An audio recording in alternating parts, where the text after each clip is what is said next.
Shout out kay Buds TV Mix, dahil sa kanya po nalaman ko itong tulay na ito na napakaganda po dito sa Binondo, dahil napanood ko sa isang vlog niya ito guys. Yan, ito po yung Binondo Intramuros Bridge in Manila, Philippines po. Yan, ito ay sumasaklaw sa Pasig River guys.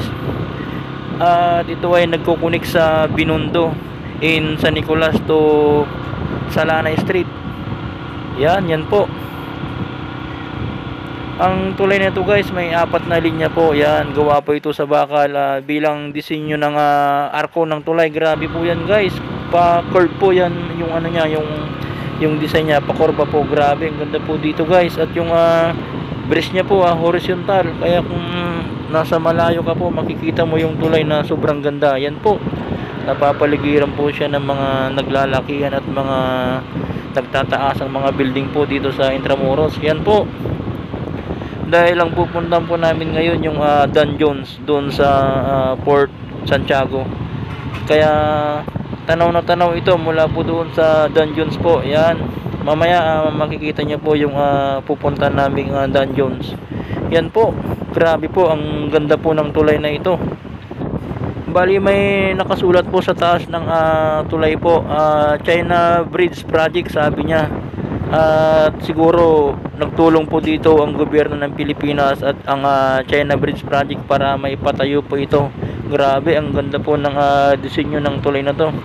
Bali matagal na palang binuksan ito guys noong April 5, 2022. Ngayon ko lang po nakita, September 27 na po, 2023. Welcome po lahat tayo dito guys, dito sa Dungeons po, Port Santiago po. Yan.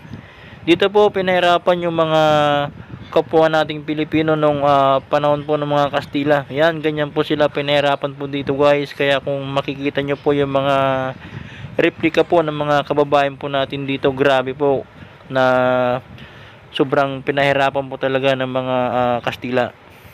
Dito rin po ikinulong si Dr. Jose Rizal po at dito po nilitis ng 3 araw. Pagkalitis niya po, dinala po doon sa Luneta po para patawan po ng parusa po yung firing squad po. Yan po. Welcome po ulit tayo dito sa Postigo del Nuestra Señora de Soledad. Ayan po, ayan. Ito po, ito na po yung papasukin po natin para makita natin dito yung pasyalan po dito sa gilid po ng Dungeons. Ayan, ito po yung makikita po natin guys. Grabe, ang ganda po dito mamasyal. Yan po, 75 pesos lang po yung entrance po dito guys. Makikita mo na dito yung mga lumang kagamitan ni Jose Rizal, kung saan siya ikinulong at kung saan pinahirapan yung mga kapwa nating Pilipino. Nandito po yung mga kanilang replika. Yan. Ito po yung makikita po natin. Ito po yung Pasig River daw po. Ito yung nagkukunik ng Pasig River na ilog. Grabe, ang lawak po nito guys. Yan po yung yung Binondo po na tulay. Yun napakagandang tulay po. Binondo Bridge. Yan po. At talagang napapalibutan ito. Yan po. Yan, si Binondo Bridge po. Grabe. Ang ganda po ng pagkakadesenyo po ng tulay na ito. Talagang mamamangha ka kapag nasa tulay ka na. Shout out kay Buds TV Mix. Dahil sa kanya po yan guys. Yan. Kaya pinuntahan ko rin. Grabe po yung ganda po ng view po dito sa gilid po ng Dungeons. Kung saan pinahirapan po yung mga kapwa nating Pilipino.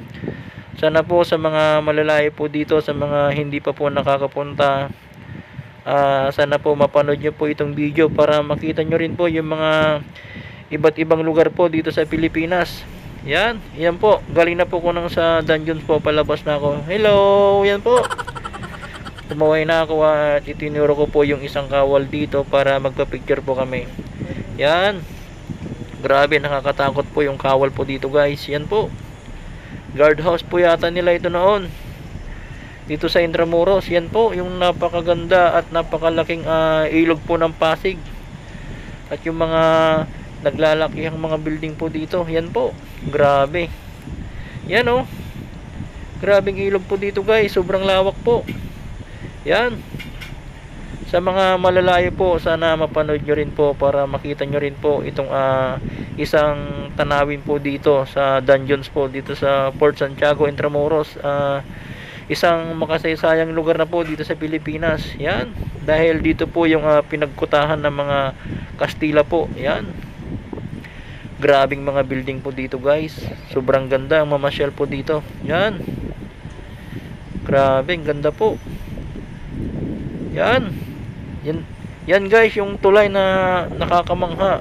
Grabe, ang ganda po, pa curve po yung disenyo niya. Yan po si Mrs. po, nagsiselfie mag-isa. Yan, ito po yung mga turista po dito na mga foreigners po.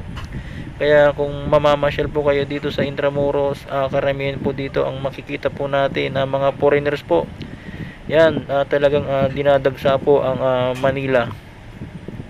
At ang kadalasan na ginagawa po nila, nagpapa-tour guide po sila sa mga kalesa po. Yan, sa mga sidecar po na bike. Marami na pong tourist guide po dito guys. Hindi lang po kalesa, pati tricycle na po. Yan, grabe po yung tulay na yun guys. Pero one way lang po ang Binondo Bridge po. Yan, grabe, ang ganda po. Ang ganda pong mamasyal dito guys. Yan, oh. Sa mga malalayo po at hindi pa po nakakapunta ng Manila, ito po yung tanawin po dito sa Port Santiago Dungeons. Yan, yan po, grabe, ang ganda po dito guys. Yan, talagang marirelax ka po dito sa mga makikita mo, lalong lalo na dito po sa loob ng Port Santiago, kung saan ikinulong yung mga kapwa nating mga Pilipino noon.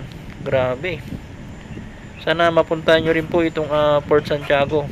Yan, mula po dito sa dungeons po, talagang kitang kita po natin yung tulay po ng Binondo Bridge. Yan, ang ganda po ng pagkakadesenyo po niya guys. Yan, oh, daming mga turista po dito. Yan, yan po yung tulay. Grabe, ang ganda po.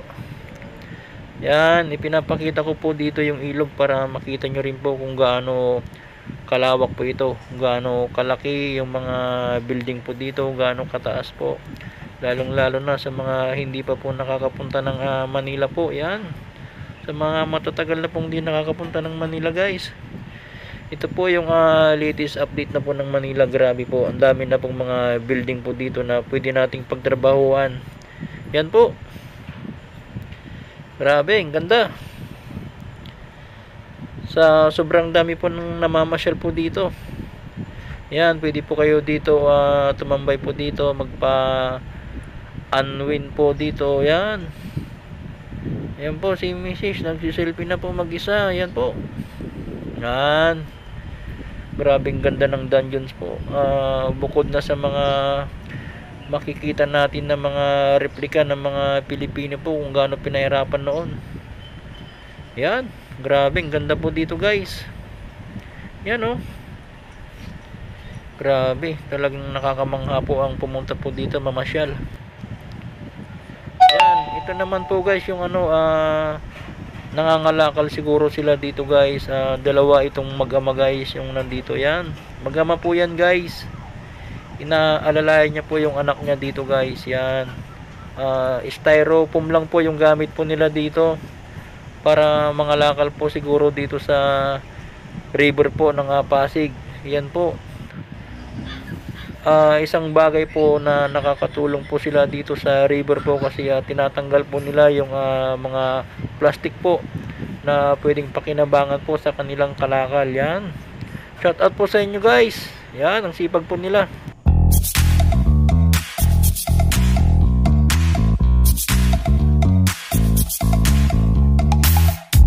You show up first, you're staring at me like I can do something for you. You lick your lips, you think you're slick. You stalk like I'm a piece of meat. You're trying out and showing off, so flashy, don't do jack for me. You're such a troll, out of control. I wish I could just hit delete.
so simple, you just gotta move.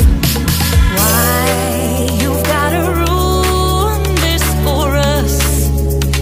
Spoil the fun, just be done.